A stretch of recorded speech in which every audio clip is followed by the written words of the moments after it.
विद्याबलं दैवबलं तदेव इंगोन सलमा विद्याबलं दैवबलं तदेव लक्ष्मीपते तेंग्रीगं स्मरामि शुभमुहूर्तमस्तु सुप्रतिष्ठितम् வாங்கம்மா வாங்கம்மா ಪೂಜೆ பண்ணுங்களா வாங்க ಇಂತ ಜಾಗ ಇಲ್ಲೂ ಸಿಗಲ್ಲ ನಿಮ್ಗೆ ಕಲಿಯಕ್ಕೆ ಓಂ ತದೇವ ಲಗ್ನಂ சைலண்ட் ப்ளீஸ்.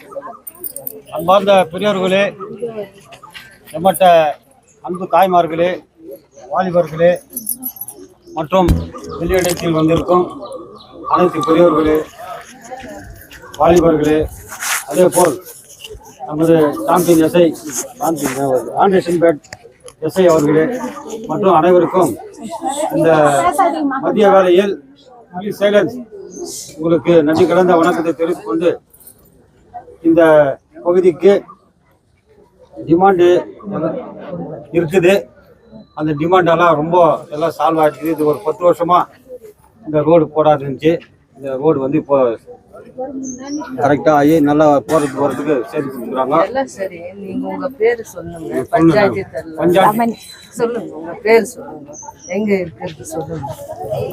ನನ್ನ ಹೆಸರು ಎಸ್ ರಮಣಿ, ಸಣ್ಣ Subramani, number 262 M block. Door number ಎಲ್ಲ ಹೇಳ್ಬಿಡಿ.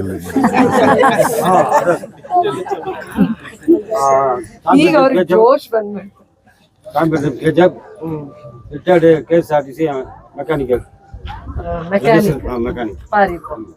கரெக்டா அட்ரஸ் எல்லாம் சொல்லிருக்கீங்க. அதனால இந்த ஒரே ஒரு ரிக்வஸ்ட், உங்க கையில் ஆகிற டிமாண்ட் மட்டும் நான் சொல்றேன், வேற ஒன்றும் சொல்ல.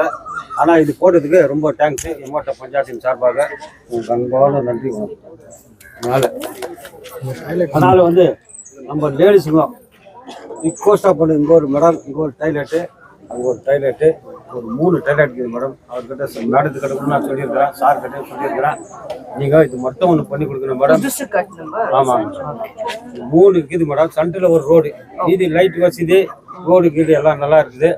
இது மட்டும் நான் உங்கள் சார்பாக, நம்ம சார்பாக என்ன இது நம்மளுக்கு அவங்க கையில் என்ன ஆகுதோ அதான் நம்ம சொல்லணும்.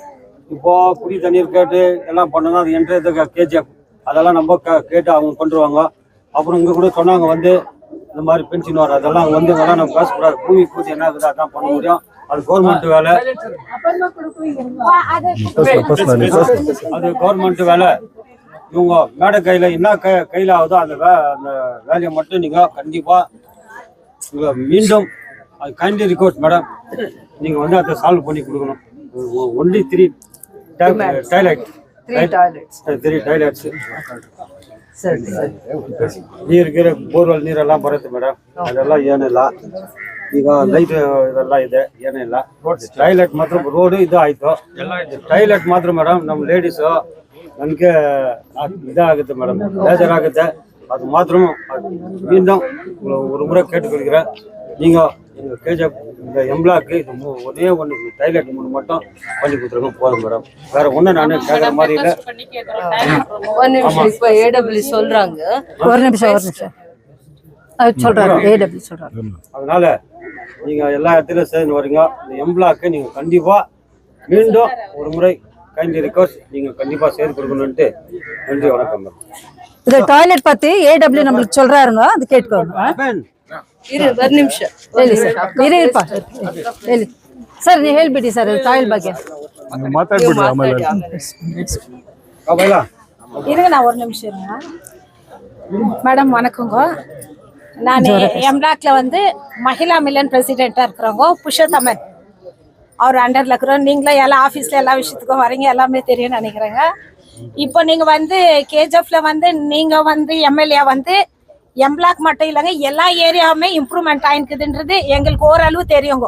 மற்ற ஏரியாவுக்கு போகலனாலும் எந்தெந்த ஏரியாவில் என்னென்ன டெவலப் பண்ணின்னு இருக்கிறீங்க, ரோடு பண்ணுறது, லைட்ஸ் பண்ணுறது, டாய்லெட் பண்ணுறது, ஃப்ரீ கேஸ் பண்ணுறது எல்லாமே எங்களுக்கு தெரிஞ்சுருக்குதுங்க. இந்த ஏரியாலையும் நீங்கள் வந்து நிறைய நல்லது செஞ்சுருக்குறீங்க.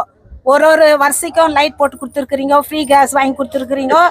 இந்த டாய்லெட் வந்து எங்கள் பீரியடில் மகிழா மில்லன் நாங்கள் ரினியூல் பண்ணிருந்து தாங்க. இந்த 3 டாய்லெட் அண்ணன் சொன்னது வந்து நாங்கள் பண்ணிருந்து தான். அதன் பிறகு யாருமே பண்ணலங்க. அடிப்படை தேவை தான் எங்களுக்கு முக்கியம். ஒன்று தண்ணி வசதி பாயிண்ட் போட்டு கொடுத்துக்கிறீங்க, அதுக்காக உங்களுக்கு ரொம்ப நன்றி. வெளியிடத்துல இருக்கிறவங்களும் வந்து தண்ணி பிடிக்கிறாங்க, நாங்களும் தண்ணி பிடிக்கிறோங்க. பக்கத்துலேயே எங்களுக்கு 5 ரூபாய்க்கு ஒரு குடம் தண்ணி கிடைக்குது, ரொம்ப சந்தோஷங்க. இப்போ நாங்கள் கோரிக்கையாக வைக்கிறதுனா இந்த டாய்லெட் தாங்க இப்போதுக்கு. ஏன்னு கேட்டால் வெளியில் டாய்லெட்டுக்கு போனோன்னாக்கா செடிங்க இருக்குது, அதில் பாம்பு வருதுங்க. இங்கே வந்து போய் பார்த்தாக்கா ஃபுல்லாக பேஷன் எல்லாம் உடஞ்சி போயிருக்குது, தண்ணி தேங்குதுங்க. யாரும் அதை போய் யூஸ் பண்ணுற அளவுக்கு இல்லை. வெளியில் போகிறாங்க, பாம்பு வருதுன்னு பயப்படுறாங்க. இல்லைன்னா நம்ம டாய்லெட் போகிற டைமில் போக முடியலங்க. அதுக்காக ஒரு டைம் ஒதுக்கி வச்சுன்னு ராத்திரியில் வெளியே போகிற மாதிரி இருக்குதுங்க. எல்லார் வீட்லேயும் டாய்லெட் இல்லை, வசதி இருக்கிறவங்க அதுவும் அவங்க ஹெல்த் இஷ்யூவால் வீட்டில் கட்டின்னுக்கிறாங்க. மற்றவங்கெல்லாம் வெளியே தான் போகணுங்க. அது வந்து இப்போ உங்களுக்கு ரெக்வஸ்ட்டாக நாங்கள் கேட்குறோம், இந்த வழி பண்ணி கொடுத்தீங்க, அதுக்காக ரொம்ப நன்றி. இந்த பக்கம் போகிறதுக்கு கொஞ்சம் ஈஸியாக இருக்குதுங்க எங்களுக்கு. மெயினாக வந்து போன முறை சொல்லிட்டு போனீங்க மேடம், நீங்கள் அந்த பாயிண்ட்டுக்கிட்ட பேசும்போது டாய்லெட் பண்ணுறேன்னு. ஆனால் இதுவரையிலும் பண்ணல. எங்களுக்கு மெயினாக அது ஒன்று பண்ணி கொடுத்துட்டு அதுக்கு தண்ணி சப்ளை பண்ணி கொடுத்துருங்க. ஏற்கனவே இருக்குதுங்க பாயிண்ட் எல்லாம், தண்ணி இதெல்லாம் இருக்குதுங்க. அது ஒன்று எங்கள் மகளிர் சார்பாக நான் உங்களை ரொம்ப தாழ்மையாக கேட்குறேங்க. எல்லாருக்கும் வணக்கம். கேஜிஎஃப்ல இந்திரா காந்தி வந்த பிறகு நம்ம அயன் லேடியா ஆஃப்டர் இந்திரா காந்தி மேடம் இந்த கேஜிஎஃப் காலை வச்ச பிறகு நம்ம MLA as a lady iron lady KGF வந்த பிறகு எவ்வளோ மாற்றம் இருக்குதுன்னு நம்ம கண்ணு குளிரா பாக்குறோம். கண்ணுக்கு குளிரா இருக்க வேண்டியது என்னென்ன இருக்குதோ அதெல்லாம் செஞ்சுன்னுக்குறாங்க. லைட் வசதி, தண்ணி வசதி. இன்னைக்கு குடிக்கிற தண்ணி போயிட்டு நம்ம அப்பப்போ காசு கொடுத்து வாங்கின்னு இருந்தோம். இந்த குடிக்கிற தண்ணினா என்ன, ஃபில்டர் தண்ணினா என்னானே தெரியாத இருந்த கேஜிஎஃப் ஜனங்களுக்கு இன்னைக்கு எங்க பாரு ஆரோ பிளான்ட் போட்டு இன்னைக்கு குடிக்கிற தண்ணி வசதி கூட பண்ணி கொடுத்துக்கிறாங்கன்னா அவங்களுடைய பெண்களுடைய என்னென்ன கஷ்டம்னு தெரிஞ்சு அறிஞ்சு நம்ம கேஜிஎஃப் மக்கள் என்னென்ன ப்ராப்ளம்ல ஃபேஸ் பண்றாங்கன்னு ஒன்னொன்னு யோசிச்சு, ஏன்னா அவங்களும் ஒரு பெண்ணா இருக்கிறதுனால இன்னைக்கு கேஜிஎஃப் ஜனங்களுக்கு இவ்வளோ வசதி பண்ணி கொடுக்கறதுனால ரொம்ப ரொம்ப ரொம்ப ரொம்ப நன்றி மேடம். நம்ம பகுதியில 14th வார்டில் எவ்வளோ நான் முன்ன வர்றதுக்கு முன்னே ரொம்ப இதுவாக இருந்தது. இப்போ நாங்கள் மேடம் கிட்ட கேட்டு ஒன்றும் இந்த ரோட்ஸும் சரி, லைட்ஸும் சரி, இந்த ஆரோ பிளான்ட் குடிக்கிற தண்ணியும் சரி, போர்வெல்லுங்களும் சரி கேட்ட பிறகு இல்லைன்னு சொன்னாம ஒவ்வொரு ஜனங்களுக்கும் என்ன அடிப்படை விஷயம் பேசிக்ல என்னென்ன தேவை இருக்குதோ அந்த தேவையை பூர்த்தி பண்ணி கொடுக்குறாங்கன்னாக்கா அவங்களுக்கு வந்து கோடான கோடி நன்றி. நம்ம கேஜிஎஃப் இன்னைக்கு ஒரு முன்னேற்றமா இருக்குதுன்னா ஒன்னொன்னு சொல்லணும்னா அது நேரம் பத்தாது. ஆனாலும் இந்த கேஜிஎஃப் ஒரு மாற்றமா மாற்றி இன்னைக்கு ஒரு லேடிஸ்க்கு வெளியே 12 மணிக்கு வர அளவுக்கு லைட்டு போட்டு இன்னைக்கு ரோட்ஸ் போட்டு இவ்வளவு அழகா பண்ணியிருக்கிறாங்கன்னா அது மேடம்க்கு ரொம்ப ரொம்ப நன்றி. நம்ம கேஜிஎஃப் ஜன சார்பாக அவங்களுக்கு ரொம்ப நன்றியா சொல்லிக்கிறேன். நம்ம வார்டில் வந்து தண்ணி பிரச்சனைக்கு சொல்ல எதுவும் சொல்ல, ரோடு பிரச்சனைக்கு சொல்ல, லைட் பிரச்சனைக்கு சொல்ல, இந்த டாய்லெட் இந்த ட்ரெயின் டாய்லெட்டுக்கு கேட்டுக்கிறாங்க. எதுனாலனா இங்க மைனிங் ஏரியால வந்து ரொம்ப புவர் பீப்புள், ரொம்ப ஏழை ஜனம், வசதியா இருக்கிறவங்க அவங்க வீட்டுல கட்டிக்கினாங்க. மற்றபடி இந்த மைன்ஸ் ஏரியால வந்து நிறைய பேர் இந்த பப்ளிக் டாய்லெட் தான் யூஸ் பண்றாங்க. அதை ரிக்வெஸ்ட் பண்ணிக்கிறாங்க. நாங்களும் மேடம் கிட்ட சொல்லியிருக்கிறோம், அது கூடிய சீக்கிரம் அவங்க பண்ணி கொடுக்குவாங்கன்ற நம்பிக்கை நம்மளுக்கு இருக்குது. அவங்க கேட்காதுக்கு முன்னே ஒன்னொன்னு செஞ்சு கொடுக்குற ஒரே ஒரு எம்எல்ஏனா நம்ம கேஜிஎஃப் எம்எல்ஏ ஸ்ரீமதி ரூபா கலா சசிதர் அவர் தான். ஏன்னாக்கா அவங்க பெண்ணா இருந்து இந்த பெண்ணுக்கு என்னென்ன அவசியம் இருக்குது இந்த கேஜிஎஃப்ல என்ன செஞ்சாக்கா நம்முடைய கேஜிஎஃப் ஜன ஒரு சாட்டிஸ்பாக்சன் ஆவாங்கன்றது அவங்க யோசித்து அந்த நம்ம இடத்துல இருந்து அவங்க யோசிக்கிறாங்க. நம்ம இருந்தா நம்மளுக்கு என்னென்ன அடிப்படை விஷயம் வேணும், தேவையா இருக்கணுமோ அந்த தேவையெல்லாம் அவங்க இன்னைக்கு ஒன்னொன்னா செஞ்சுன்னு வராங்கன்னா அவங்க கடவுளுக்கு நல்ல ஆயுசு கொடுத்து நோவு நொடி இல்லாத இன்னும் நம்ம கேஜிஎஃப் ஜனங்களுக்கு அவங்க ஒரு தாயா இருந்து ஒரு சகோதரியா இருந்து இந்த கேஜிஎஃப்க்கு பண்ணி வேண்டிய இன்னும் நல்லா செய்யணும்னு சொல்லிட்டு கேட்கொள்கிறேன். நன்றி, வணக்கம். பெரிய ஜனங்க கொஞ்சம் அதிகமா இருக்கிறாங்க, கேட்காதே எதேதோ செய்த மேடம் வந்து நாங்க இன்னைக்கு கோரிக்கையா வச்சது வந்து கண்டிப்பா செய்வாங்கன்ற ನಂಬಿಕೆಯಲ್ಲಿ இருக்கிறோம். 60 lakhs ಇದೊಂದು 60 lakhs 120 lakhs ಆಯ್ತು. 120 lakhs ಅಲ್ಲಿ ಮಹೇಶ್ ಅವರು 3 ವರ್ಕ್ ಮಾಡ್ತಾ ಇದ್ದಾರೆ, 19, 18 ಮತ್ತೆ 16 ವಾರ್ಡ್ ಅಲ್ಲಿ. ಮತ್ತೆ ಇಲ್ಲಿ 15 ಮತ್ತೆ 14 ವಾರ್ಡ್ ಅಲ್ಲಿ ಅನ್ಬು ಅಂತ ಕಾಂಟ್ರಾಕ್ಟರ್ ಮಾಡ್ತಾ ಇದ್ದಾರೆ. ಇದು 60 lakhs. ಇದರಲ್ಲಿ 900 ಮೀಟರ್ ಆಸ್ಫಾಲ್ಟ್ ಇದೆ, ಒಂದು 290 ಮೀಟರ್ CC ರೋಡ್ ಇದೆ, ಇದು 200 ಮೀಟರ್ CC ರೋಡ್ ಇದೆ. ಮತ್ತೆ ಈಗ ಇಲ್ಲಿ ರಿಕ್ವೆಸ್ಟ್ ಮಾಡ್ತಾ ಇರೋದು ಆಲ್ರೆಡಿ ಮೇಡಮ್ ಹೇಳಿ ಅದನ್ನ ಆಲ್ರೆಡಿ ಪ್ರೋಸೆಸ್ ಮಾಡಿದೀವಿ, ಟೆಂಡರ್ ಎಲ್ಲ ಆಗಿದೆ, ವರ್ಕ್ ಆರ್ಡರ್ ಇಶ್ಯೂ ಮಾಡಬೇಕು ಟಾಯ್ಲೆಟ್. ಅದು ಇನ್ನೊಂದು 15-20 ಡೇಸ್ ಅಲ್ಲಿ ಅದನ್ನು ವರ್ಕ್ ಅಂಡರ್ ಪ್ರೋಗ್ರೆಸ್ ಇದು ಮಾಡ್ತೀವಿ. ಮ್ಯಾಕ್ಸಿಮಮ್ 45 ಡೇಸ್ ಅಲ್ಲಂತೂ ವರ್ಕ್ ಕಂಪ್ಲೀಟ್ ಮಾಡ್ತೀವಿ. BGML ಏರಿಯಾ ಈ ಜನರಿಗೆ ಏನು ಹೇಳಲಿಕ್ಕೆ ಹೋಗ್ತೀರಾ?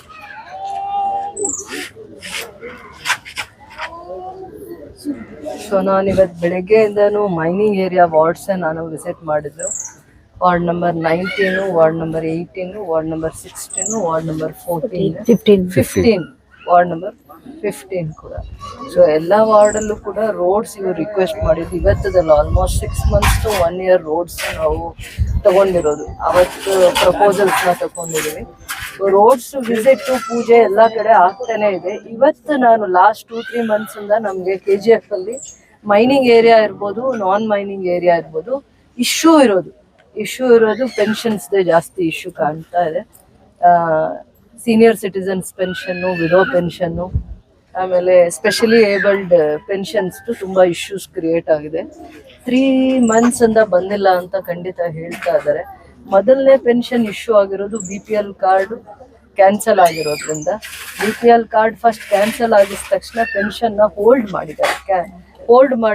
ಅದು ಕ್ಲಾರಿಫಿಕೇಶನ್ಸ್ ತಗೊಳ್ಳೋದಕ್ಕೆ ಕೆಲವೊಂದು ಪ್ರೊಸೀಜರ್ ಇದೆ. ಅದಕ್ಕೆ ನಾನು ಈ 10 days ಒಳಗಡೆ ಒಂದು ವಾರ್ಡಲ್ಲಿ ಕ್ಯಾಂಪ್ ಮಾಡ್ತೀನಿ. ರೆವಿನ್ಯೂ ಅವರು, ಫುಡ್ ಅವರು ಮತ್ತು ನಗರಸಭೆಯವ್ರನ್ನೂ ಕರ್ಕೊಂಡು, ಎಸ್ಪೆಷಲಿ ಅದು ಪೆನ್ಷನ್ ಕನ್ಸರ್ನಿಂದಾನೇ ಮಾಡ್ತೀನಿ. ಪೆನ್ಷನ್ಸ್ದು ಮೇಜರ್ 90% ಸಾಲ್ವ್ ಮಾಡ್ತೀವಿ. ಒಂದು 5-10% ಸಾಲ್ವ್ ಮಾಡದೇ ಇರೋದಕ್ಕೆ ಕೆಲವೊಂದು ರೀಸನ್ಸ್ ಇರುತ್ತೆ, ಅವ್ರದ್ದೇ ಟೆಕ್ನಿಕಲ್ ರೀಸನ್ಸ್ ಇರುತ್ತೆ.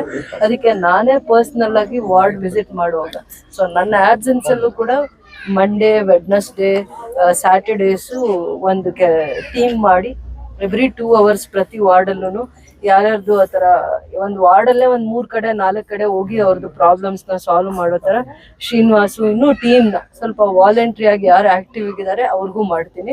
ವೀಕ್ಲಿ ಒನ್ಸ್ ನನ್ನ ಪ್ರೆಸೆನ್ಸು, ತಹಸೀಲ್ದಾರು, ಫುಡ್ ಅವರು ಇವರೆಲ್ಲ ಇದ್ದು ಒಂದು ವಾರ್ಡ್ಸಲ್ಲೇ ಮೈನಿಂಗ್ ಏರಿಯಾಗೂ ತುಂಬ ಕಾನ್ಸಂಟ್ರೇಟ್ ಮಾಡಿ pension issues, income certificate issues ಮತ್ತು BPL card issues, major issues ಇದೆ. ಇದು KGF ಅಲ್ಲಿ ಕ್ಯಾನ್ಸಲ್ ಆಗಿದೆ.